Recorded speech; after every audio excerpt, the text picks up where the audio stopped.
ਖਾਸ ਮੁਲਾਕਾਤ ਵਿੱਚ ਤੁਹਾਡਾ ਸਭ ਦਾ ਸਵਾਗਤ ਹੈ।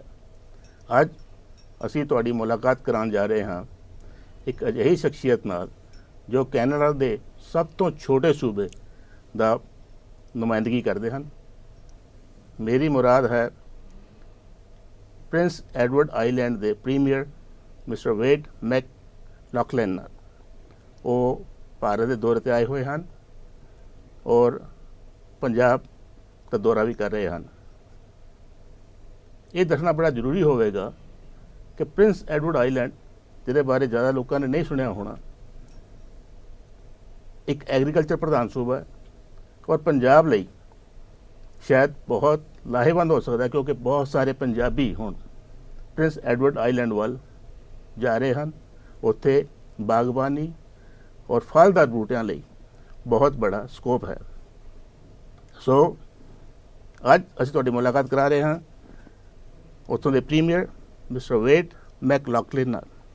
Welcome to PGC and welcome to Punjab. Thank you. Good evening, Mr. Singh. Yeah. You have been a premier for almost a year. You are completing a year in office. And this is perhaps your first visit to Punjab. And how do you view your visit? What do you think, like what are your objectives of coming to Punjab? Well, we know, of course, that Punjab is a great agricultural part of the world, and the green reputation for India. And in turn, Prince Edward Island is known as Canada's food island. So that's the first sense in which we come with a great sense of optimism, and already with some partnerships that are well developed. And as we were flying in, it was quite clear coming in from Delhi that indeed we've come to the green part of India. Mm-hmm. So Punjab is the food grain bowl of India, and Punjabis have always been doing very well in agriculture. And of late we have been hearing some Punjabis have been taking interest in investing in Prince Edward Islands. Yes, indeed. And Prince Edward Island is one of the leading parts of Canada for producing and then exporting food. In 2014 and again in 2015, Prince Edward Island led Canadian provinces in terms of export growth. And we have really built that on the basis of our strength in food, in both agriculture and the fishery. And in the particular opportunity that you're referring to, Mr. Singh, is a group that is very strong in producing fruit in other parts of Canada, as well as in the United States and in Latin America. The Canadian Nectar Products is looking at growing apples in Prince Edward Island for export to India.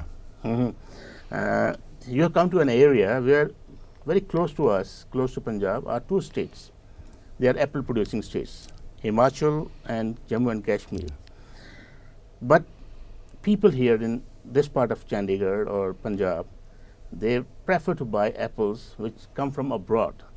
And how do you find market in India when you produce apples in Prince Edward Islands and they are available in Chandigarh or available in India?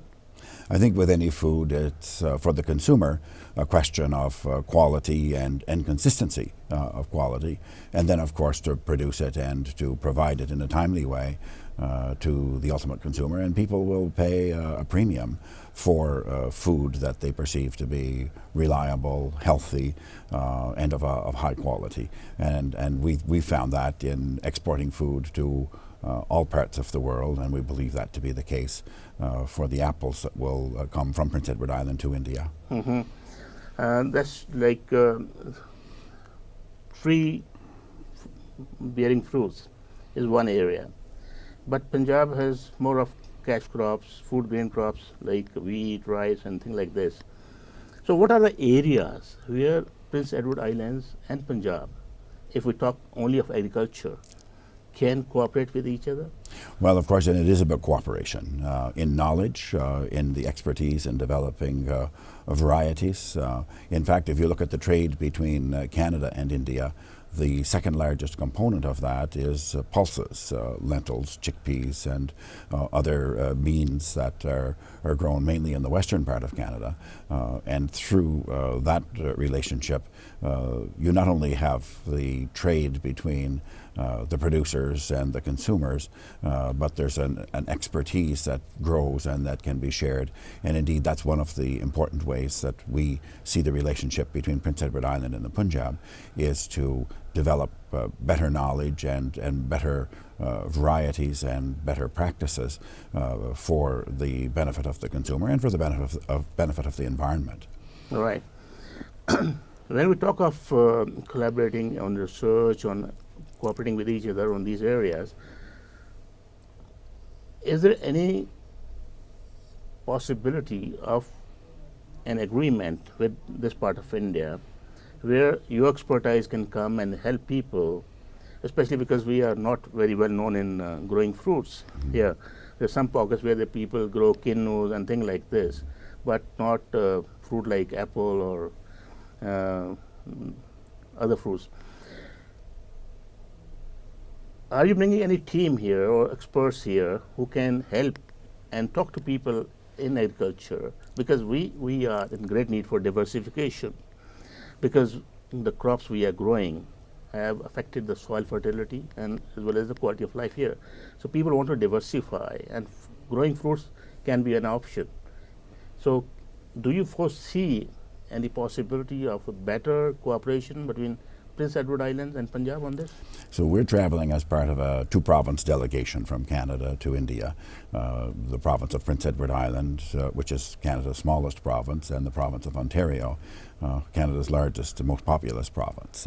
So Premier Wynne of Ontario and I are leading the delegation. It includes a strong representation of leaders of our post-secondary institutions, both universities and colleges. And in the case of Prince Edward Island, the University of Prince Edward Island, the president and the director of international relations are both with us and will be here and have discussions, for example, with the Punjab Agricultural University. The University of Prince Edward Island has agreements with 12 Indian universities and is in the process of exploring other relationships. And in those relationships, it's about students having the opportunity to go back and forth, and as well to have common expertise and research and projects where we can contribute to our community and to the economy. And I think that's very important in all of the relationship between Canada and India, is to recognize that there are very strong relationships that are in place because of the proportion of the Canadian population that is made up of people who are of Indian descent. Approximately 1 in 30 Canadians are of Indian descent, and in fact the people from the Punjab are a very strong part of that relationship. So that's a very important way in which Canada and India, or for that matter any relationship, has to be built. It comes down to people who show leadership, who work to build relationships. You yourself, sir, have a strong association with Canada, as have the principals in the company that we spoke about, the Canadian Nectar products. Yeah. Dr. Amarjit Jatana, who is the CEO of CNP, is from Punjab, from this area, and is a Canadian resident and taking a great interest in Prince Edward Island, as is Gurmant Grewal, former member of Parliament and one of the directors of CNP. And in the end, that's how everything happens. People who take initiatives, who have a passion for something to go forward, who build on relationships, and who take risks wisely and build on them. What sort of investments you seek from this part of India in your province? Well, when you look at the total investment between India and Canada, it's actually it's significant, but at the same time it's modest relative to what it could be. The total trade and investment between Canada and India would be less than $7 billion annually, and with the kind of effort and initiative and relationships that come out of delegations such as the one that we have, where we will visit Chandigarh, we've been in Delhi, we'll go later to Hyderabad and Mumbai. And in fact, we have a group who's part of the Prince Edward Island delegation that went today to Bangalore. With those efforts, and with, of course, the many relationships between Punjab and Canada, frankly, the sky's the limit. This is a time of opportunity. People from abroad, people from other countries, certainly from Canada, see India as being in a time of growth, and growth that is leading the world, and may well lead to India having the third and even second strongest economy in the world within a decade, or not much more than a decade. When there's a growing population, when there's a need to feed the population, when there's a need to educate the population, when there are very strong commitments around the environment, and in particular around renewable energy. We've had quite successful, or promising I should say, discussions already on this delegation about major sharing and investments in the area of renewable energy. There's a great appetite in India and in Canada for skills and knowledge and further education. So that those are really three areas: food, knowledge and skills, and renewable energy and environment, and indeed adaptation to changes in the climate, where there's much to do together, and where, frankly, there are business opportunities. Yeah. We are now talking about renewable energy and other aspects. We'll continue this after a brief break.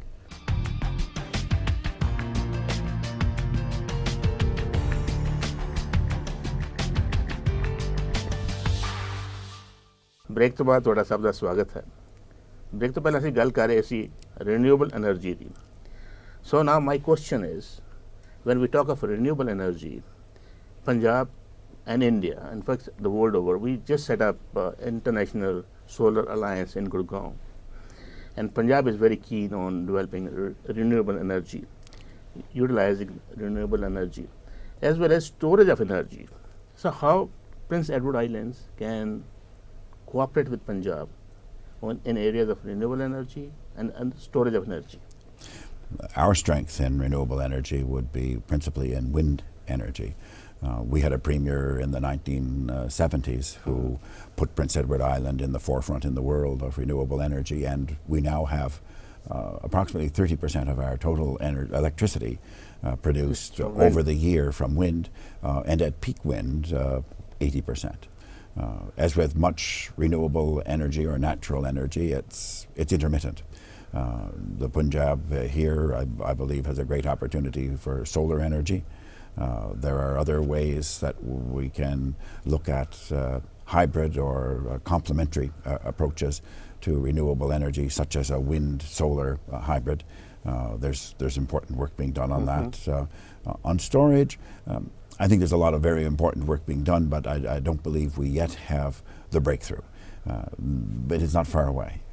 People are doing the world over, Germany, United States. There are people in neighboring provinces to Prince Edward Island who are looking in very innovative ways that may indeed be close to being viable from an economic point of view, to develop new and permanently viable batteries, for example. There's work being done. I'm sure you're well aware of the work that's being done, for example, on the Tesla cars. Yeah. Tesla, those people are working on some very innovative approaches to storing energy. For example, they have something called the Tesla Power Wall, where the energy from wind or solar is turned into a compressed steam and stored in a mine shaft to be kind of drawn upon when the wind isn't blowing or the sun isn't shining. So there's some very good work being done on this. We haven't quite reached the point to make the breakthrough, but as you know, there have been great commitments made, including by Prime Minister Modi and by India at the Paris Climate Change Conference. That's right. And this is something that's of great concern and priority in Canada and in India and throughout the world.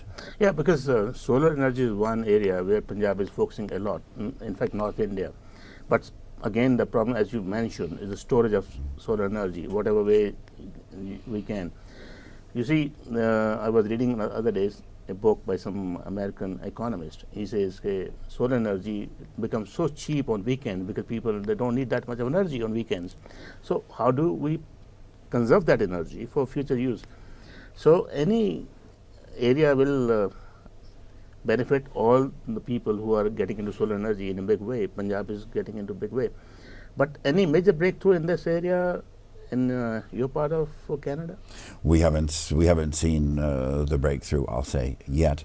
The important thing is that the work is being done. The cost of solar panels is coming down, as you know, to the point where it may be competitive, or it was competitive when oil was at $100 a barrel with petroleum-based energy. But that's another issue. In fact, it's one that drives a lot of the initiative in this area, and one that's not to be underestimated is, as you mentioned, conservation itself, to encourage people to better manage their own consumption, and then as we look at energy systems and indeed transportation, to manage our demand so that we don't have to produce electricity or to supply energy to meet an unreasonable peak demand. Yeah, but other areas, wind energy, we are just new to wind energy. There's not much of work done on wind energy in India. Anyways, wind energy is another area where now the focus is going to be. So in that area, Prince Edward Islands can cooperate with this region? Yes, indeed. And as we look at India as a whole, Tamil Nadu, for example, is producing a considerable amount of wind energy and has the infrastructure in place to do that. Other states have as well. But there's, again, the sky is the limit in terms of cooperation, in terms of knowledge about energy supply, and also in manufacturing, because really if we're going to have viable or efficient wind energy, that's going to take an efficient approach and a competitive approach to the production of turbines and blades and distribution systems.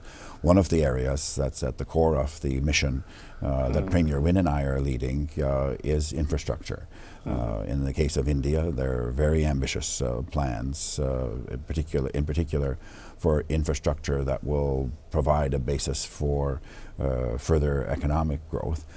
And that is also the case and a priority for Canada, and there are opportunities and in both directions to provide professional services, to do major projects on an efficient basis, and indeed to invest, whether it's from India to Canada or Canada to India, in major infrastructure projects.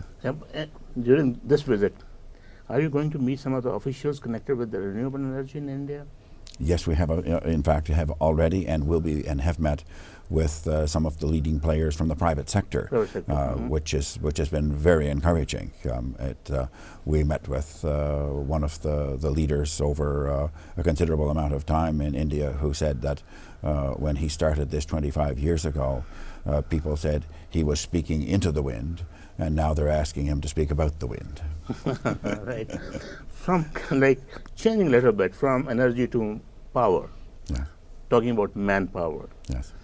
India is a country with huge manpower, skilled and unskilled. And Canada has the largest population of Indians in Canada. So our people-to-people relations are very strong, right? But when we were talking about trade, you said about $7 billion. And we had fixed a target of, by 2015, $15 billion. And we are far from that target. Human relationship, the manpower is excellent, but in terms of trade, it's still very slow. Why? Well, there are of course barriers to trade, as I'm sure you're well aware, Mr. Singh, and that may be legacies from an earlier political or even an earlier economic era. There's a lot of work being done to bring down those barriers or to encourage freer trade. And that will, of course, be a major component of how we can grow, in the case of Canada, India, to grow trade. And then as we look at that in a multilateral or a worldwide basis, it's a key factor. But that aside, or taking that into account, what it really comes down to is hustle, for people to take risks, see opportunities, work together, and it's ultimately a two-way street. It takes a supplier and a customer, and it's never a one-way street.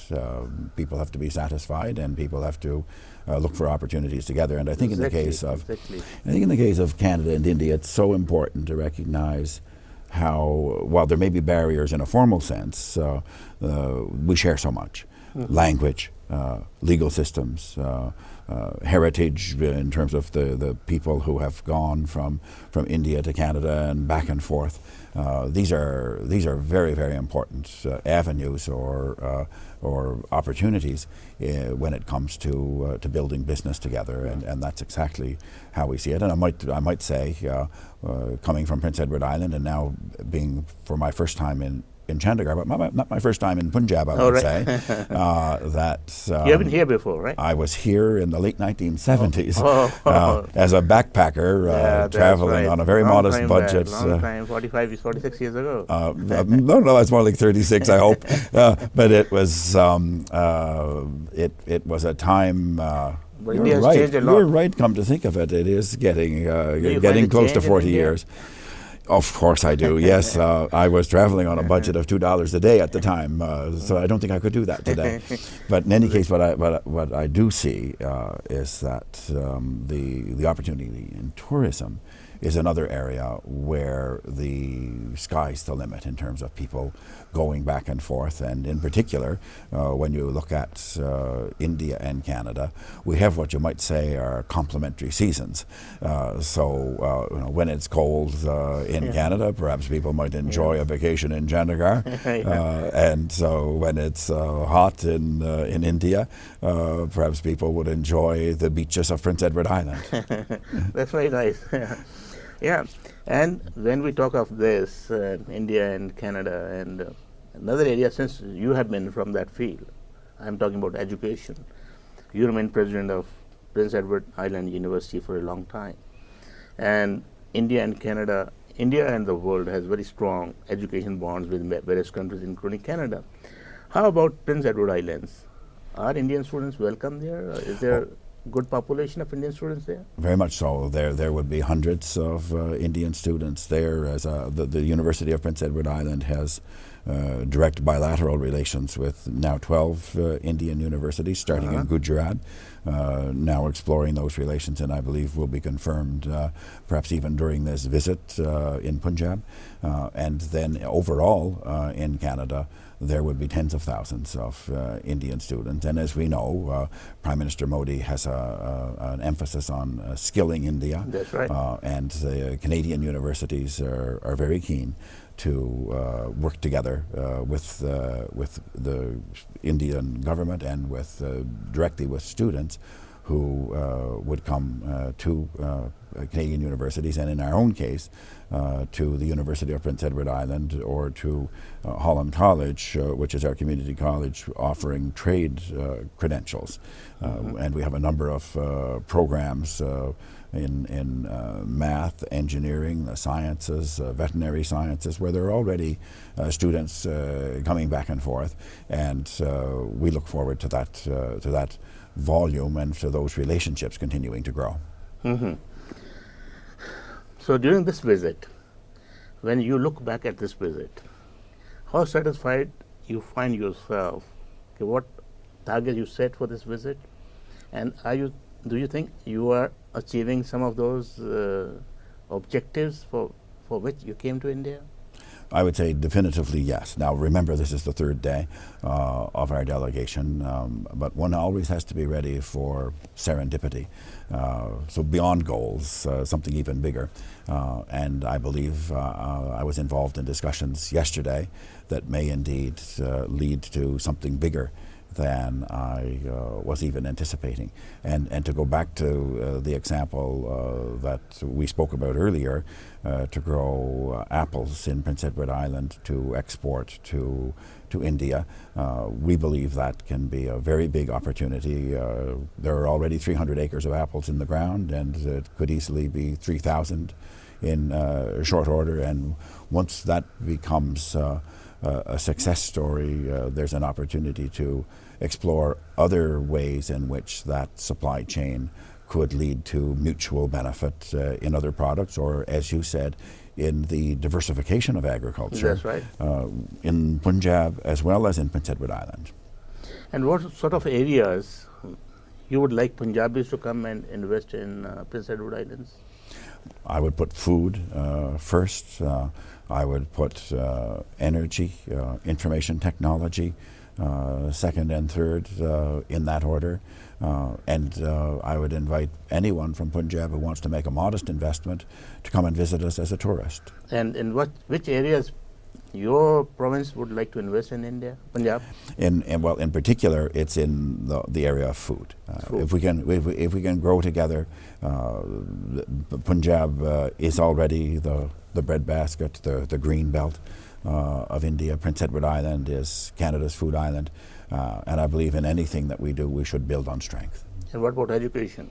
Oh, absolutely. There must be, as you said, there are two industries or two sectors of the economy that will never turn down. Recession. There's an unending appetite to eat and an unending appetite to learn. My last question. During this visit, are you meeting senior officials of both Punjab and Haryana and talking to them on possibilities of further collaboration? Absolutely. We will meet, in fact, this evening, we will meet with the Deputy Chief Minister of Punjab. We will meet with the finance ministers of both Haryana and Punjab. We will meet with other officials, of course, in conjunction with those meetings. And we're also meeting with people from the private sector and the education sector. Industry. Both Yes. industry and business, right. So thank you very much for sparing so much of time for you, and we hope your delegation comes back again with much more scope for more memorandum of understandings and more cooperation between Prince Edward Islands and Punjab. Thank you, So Mr. wish you Chairman. all the best. Thank you very much. Thank you very much. It's an honor.